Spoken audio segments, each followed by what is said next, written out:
What's your question? Yes, thank you for your time, Senator. How do you think this shutdown reflects on Chuck Schumer's leadership? Well, I think it reflects more on Mike Johnson's leadership and President Trump's leadership. This is a leadership which said it's okay to give well, how do you feel? You tell me. Think it's a good idea to give $1 trillion in tax breaks to the richest people in the country and then make massive cuts to health care for working class people? I think Chuck Schumer has voted for continuing resolutions 13 times in the last 4 years, and he has the opportunity to vote for one again, but he's refusing to come to the table. Well, I think, look, as I have said, there are 53 Republicans in the Senate, correct? CNN turned a town hall into a spectacle, and the spectacle exposed exactly what the far left has been trying to hide. The meltdown was real, and the panic was visible the moment the questions landed. The setup was supposed to be friendly. The hosts, the framing, the applause lines. Yet as soon as the shutdown topic came up, the talking points unraveled. What viewers saw was not confidence. It was a scramble to defend a shutdown that Democrats are driving in order to please the activist base. The instant the narrative slipped, the fallback line appeared. Blame Trump. Claim catastrophe, and hope the audience will forget that a clean, continuing resolution exists, that it keeps the lights on without new concessions, and that Democrats have voted for the same structure many times before. The problem for the panel is simple. Viewers at home can count votes. And they know when someone is trying to sell a crisis for leverage. The through line is not complicated. House Republicans advanced a clean, continuing resolution at Biden-level spending, the same approach Democrats supported repeatedly. Yet now the far left wants a shutdown to extract new policy wins. So the answer is no. There is no mystery here. There is no complicated legislative riddle. There is a plain up or down vote to keep paychecks flowing and services operating. And there is a decision by Democrats to tie that vote to unrelated demands. That is not governance. That is hostage politics dressed up as moral urgency. When you hear the refrain about picking up the phone, when you hear the claim that no one is negotiating, remember the sequence. The House did its part. The bill is on the Senate side. And the pressure campaign is aimed at forcing Republicans to swallow the same subsidies and expansions that were supposed to be settled long ago. The twist this time is that Trump refuses to fold to their insane demands.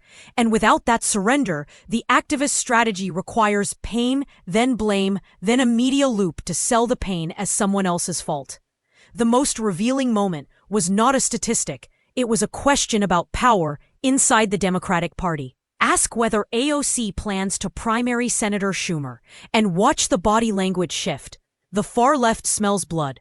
Donors and organizers are already gaming the field, and party leadership knows it. That is why you see the performative toughness, the refusal to accept a clean yes on basic funding, the sudden insistence that the shutdown is about principle when it is clearly about leverage. The party is not led by the center. It is led by the loudest flank. And that flank wants scalp after scalp to prove dominance. If you doubt that, ask yourself why a routine vote that Democrats supported many times became a hill to die on only when activists demanded it. Internal pressure, not public interest, is steering the ship, and the primetime stage could not hide it. When a Mississippi bartender speaks on video about losing a home closing because the government shut down the week of her signing, the humane response is to pass the clean bill, then fight out policy differences in the daylight. Instead, the answer offered was a well-rehearsed pivot to catastrophic rhetoric. If Trump wins this, the healthcare system could collapse. Tens of thousands could die every year. That line is not analysis. It is a scare button deployed because the underlying position is weak. The choice on the table is whether to continue funding at the levels Democrats already embraced, while both sides debate health policy on a separate track, or whether to punish workers and borrowers to corner Republicans. The far left chose the corner, then rushed to the cameras to sell the choice as forced by the other side. And when the numbers do not support that spin, they fall back to the apocalypse line. None of this is new in substance. The same crowd sold Obamacare as the path to affordable care for all, then admitted by their actions that it did not deliver the affordability they promised. Because here they are, years later, demanding new subsidies to make the old subsidies work. If the product achieved its stated goal, why are permanent subsidy boosters required to prop it up? The answer is the same answer you hear every time a mandate-heavy program misprices reality. The government underpays, providers shift costs, private insurance holders get the bill, and politicians label the transfer as compassion, while middle-class families wonder why premiums and deductibles keep climbing. The euphemism is free. The ledger says taxpayer-funded and cross-subsidized. The hospitals say they are forced to accept public program rates as payment in full, even when those rates are below cost. And the insurer tells a young family that their negotiated price for a basic visit is higher because they have coverage. That is not a glitch. It is the design. Layer onto that the uncomfortable truth the left refuses to touch. Our country has a severe problem with obesity and lifestyle disease, which means far more chronic care, far more medication, far more hospital utilization. You do not bend that cost curve with slogans about free. You bend it with accountability, with food transparency, with prevention, and with policies that do not pay the same for worse outcomes. Yet the pitch on stage was the same pitch as always. More subsidies now, more mandates later, more taxes spread across the same working families who already feel squeezed. When someone pretends that this is magically free, they are counting on you not reading your pay stub. There is no free lunch. There is a tax bill. There is an insurance bill. And there is a growing set of cross-subsidies that punish people who play by the rules. If you want to know why a healthy 20-something wonders whether carrying expensive coverage makes sense, look no further than a system that charges them more upfront, then denies them the benefit unless they become sick enough to cross a deductible that feels like a mortgage payment. The European comparison line is equally lazy. You cannot copy that model without copying the taxes, and you cannot copy the social spending while keeping the same military footprint. Many of those governments lean on the American security umbrella, which allows them to divert resources away from defense, then hold up social entitlements as proof that the math works. If you want that model, be honest about the trade. Much higher taxes, a smaller defense. A very different role in the world. The panel never states that plainly, because the minute you do, the American middle sees the bill and says, no thank you. Back to the shutdown facts, which are the part they most want to bury under a thesaurus full of outrage. The House already passed a clean continuing resolution, at levels Democrats supported many times, with no ideological riders and no poison pills. The Senate needs 60 votes, which means Democrats who control the majority must find common ground, not sabotage the vote by stapling unrelated demands to a simple keep the lights on bill.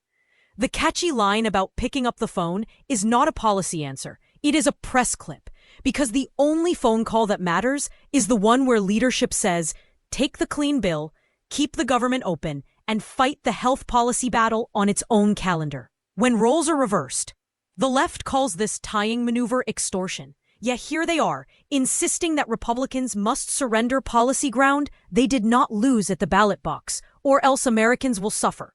That is not governing. That is a tantrum. The claim that Republicans are not in town is a stage prop. The relevant chamber for the bill in question has the bill in hand. The votes are public, and the calendar is not secret. If Democrats truly wanted the government open at the same spending levels they blessed not long ago, the vote would be scheduled, the amendments would be debated, and the harm to ordinary people would end this week. The truth is, the far left believes the pain is useful because pain creates headlines, and headlines create pressure. That is why the phrase, pick up the phone, gets repeated like an incantation. It implies that Republicans are absconding from duty, when the reality is that Democrats are refusing to take yes for an answer, unless yes includes add-ons that could never pass in the open. It would be comical if it were not so destructive, but the meltdown on the stage made the strategy plain. They say they are ready to negotiate, then define negotiation as agree to our demands. They insist they are clocked in and working, then block the very vote that would let federal workers clock in and get paid. They wail about accountability, then promise more support for people who choose not to work and more punishment for people who do. The double standard is not an accident. It is the worldview, and the shutdown is the lever to make that worldview law without winning the argument honestly. There is also a raw power calculation underneath the rhetoric, and that is the story the anchors accidentally surfaced when they asked about a Schumer primary.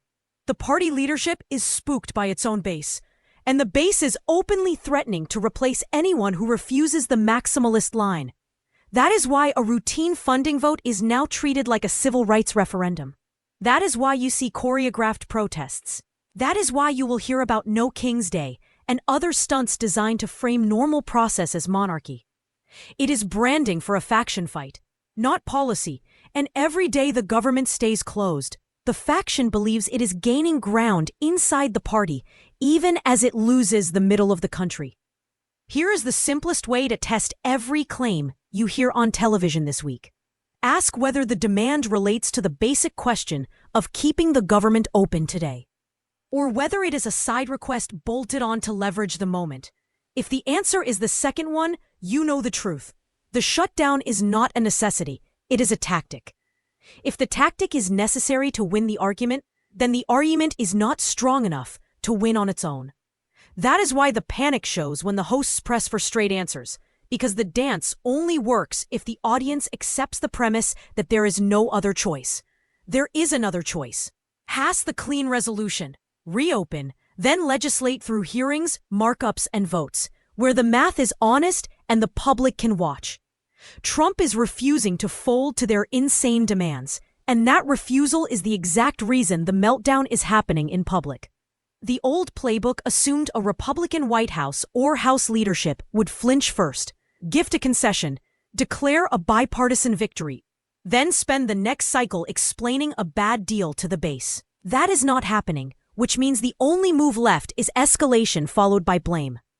The anchors can try to carry that water, but the numbers do not lie. And day after day, the floor votes reveal who is trying to reopen and who is blocking a clean yes. You can measure the desperation by the rhetoric. If the other side wins, people will die, the health system will collapse, our democracy will end, our planet will burn. If you are confident in your policy, you do not reach for those lines. You make the case step by step. You show your math. You explain why your approach lowers costs and raises quality without taxing the middle into oblivion. That explanation never arrives because it cannot, which is why the answer is always more money now and accountability never. The path forward is straightforward. Separate the issues.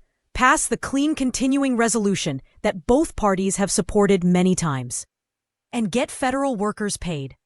Then conduct a real debate on healthcare that starts with reality, not slogans. Acknowledge the cost drivers, including mandates that misprice services, public programs that pay below cost, administrative bloat, pharmacy benefit middlemen that distort pricing, chronic disease that overwhelms hospitals, and a regulatory web that protects incumbents while punishing new entrants. If the left truly believes that more subsidies on top of more subsidies is a path to affordability, they can defend that proposition in hearings, in amendments, and on the floor, without using a shutdown to force the outcome. Voters are already doing the simplest thing of all. They are watching the scoreboard. Every day a vote goes up to reopen, and every day the roll call shows who voted yes and who chose leverage. The longer this drags on, the less the scare lines work. Because the country sees that a clean yes is right there, without raising taxes, without new add-ons, without drama. That is why the meltdown matters. It revealed the play in real time, and once you see the play, it stops working. If you want straight coverage without the spin, stick here, like the video, subscribe, and turn on notifications. Because we will track the votes daily. We will follow the money behind the talking points, and we will call out every attempt to weld unrelated demands onto a simple keep the government open bill. The American people are not asking for the moon. They are asking for normalcy, for common sense, and for a Congress that shows up, clocks in, and gets the job done without holding paychecks hostage to score an activist win.